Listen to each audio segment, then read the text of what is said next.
Blade Runner 2049 is directed by Denis Villeneuve and stars Ryan Gosling, Harrison Ford, Jared Leto, Robin Wright, and Dave Bautista. So last week I made a video where I reviewed Blade Runner from 1982 and also discussed why I think Blade Runner 2049 could potentially be better. So now that I've finally seen Blade Runner 2049, I have a full scope, but I'm gonna let you guys know. I'm not a huge fan of Blade Runner from 1982. Of course, the visuals and special effects were mind-blowing back in the day. Great performances overall, and a lot of good underlying themes and questions that were asked in that movie that made Blade Runner a classic that it is today. But the fast pace and the adventure factor that I was hoping to see in the original Blade Runner were missing. So going into Blade Runner 2049, I had expectations and was hoping this movie could expand on what I wanted Blade Runner to be and make it even better. Real quick before I begin my review, if you guys are new to my channel, please subscribe and follow me on social media, specifically Twitter @SvenSully, and follow me on Snapchat as well @SvenMovies. In Blade Runner 2049, Ryan Gosling plays K, who's a Blade Runner, and his job is to hunt down older replicant models. The base of our story revolves around a mystery that K is trying to solve, and Deckard, who is once again played by Harrison Ford, is woven back into the scene to ultimately help Kay uncover this hidden truth. Let's start from the top here. The performances, as expected, are great. Ryan Gosling, I thought he was great casting here. I always love him in any movie that he's in, so I was very pleased with his performance here as Kay. Robin Wright actually gives, I think, one of the better performances of her career. I would like to see her do more work like this. I feel like scripts like this are perfect for her. Her character, I felt like, really meshed well with her performance. Jared Leto, he was kind of kooky in this movie, a little bit strange and odd. I liked him though, I thought he did a good job. Dave Bautista, barely in this movie, maybe 3 minutes at tops.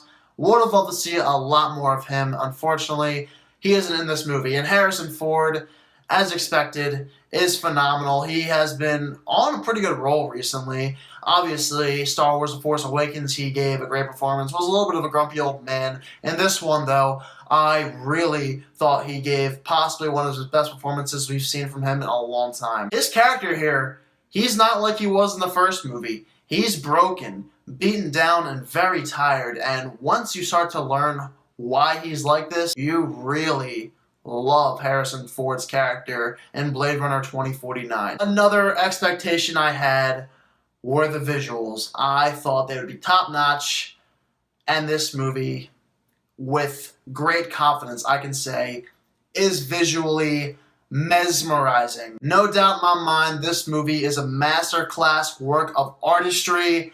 This is the best looking film I've seen in a very long time, and this is all due to Denis Villeneuve. This guy is a phenomenal director, one of my favorites of all time. Prisoner, Sicario, Enemy, Arrival, and now Blade Runner 2049, as well as some other smaller films he made in the past. This guy is a well-oiled machine, easily one of my top 10 to 20 favorite directors working right now. Once we get the opening title sequence, like, you're just in the moment. These visuals just bring you right in, and the feels.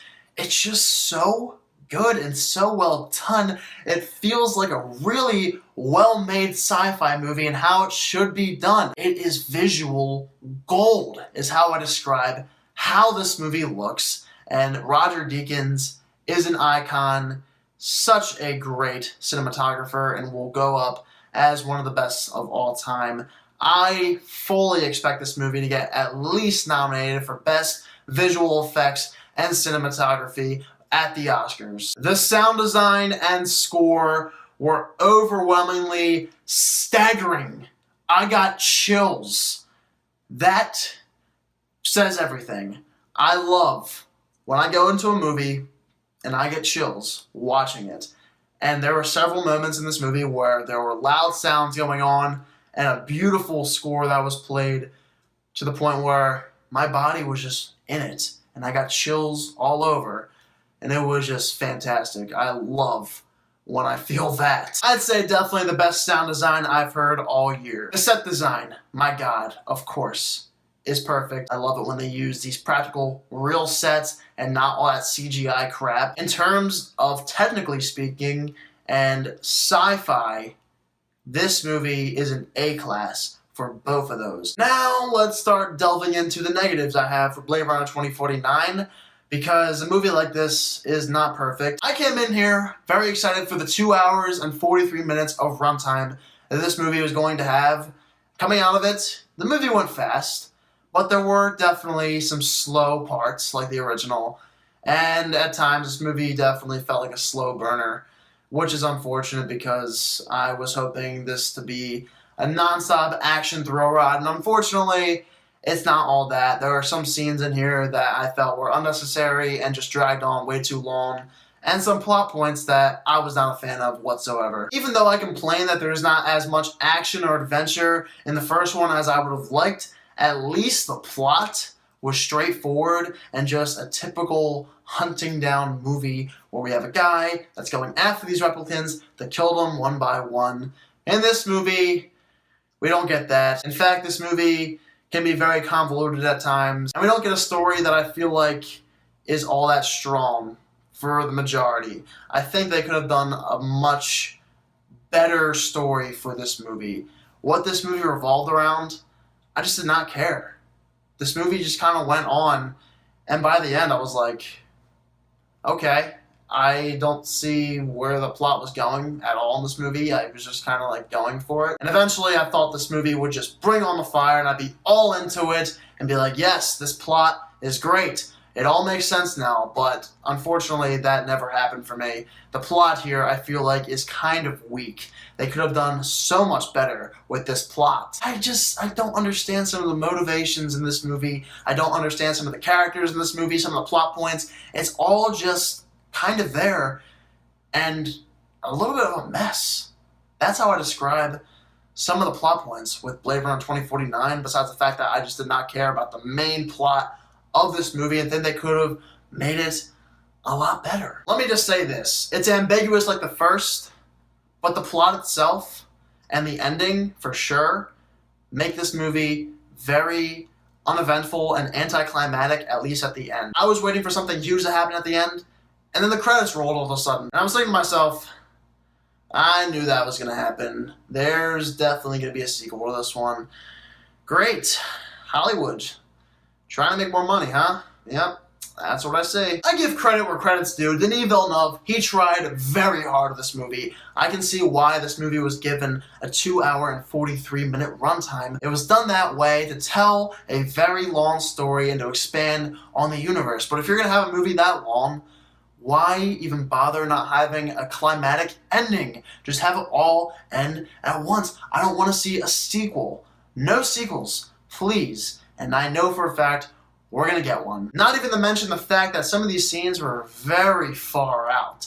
More far out than I've ever seen before in a sci-fi movie. That's saying a lot. So in the end, Blade Runner 2049 is a masterclass work of art in terms of cinematography and sound, as well as the score and direction and the performances. There's a lot of great things with this movie. This is an A-plus movie in terms of how a sci-fi movie should be made and how it should look and sound. But then when you delve into this plot, I didn't think it was that interesting at all. I think they had a lot of missed opportunities, and they should have just told a completely different story, at least from my standpoint. You never know. It could just be me and my opinion. I apologize that I don't have exactly the popular view on these Blade Runner movies. You're gonna hate me, but I feel exactly the same way about both of these movies. They both did things better than the other, but I just don't think either one outclasses the other, at least as of right now. I think I'm going to have to watch these movies a couple more times over the next couple of years, so therefore I'm going to give Blade Runner 2049 a 79%, exactly what I gave Blade Runner from 1982.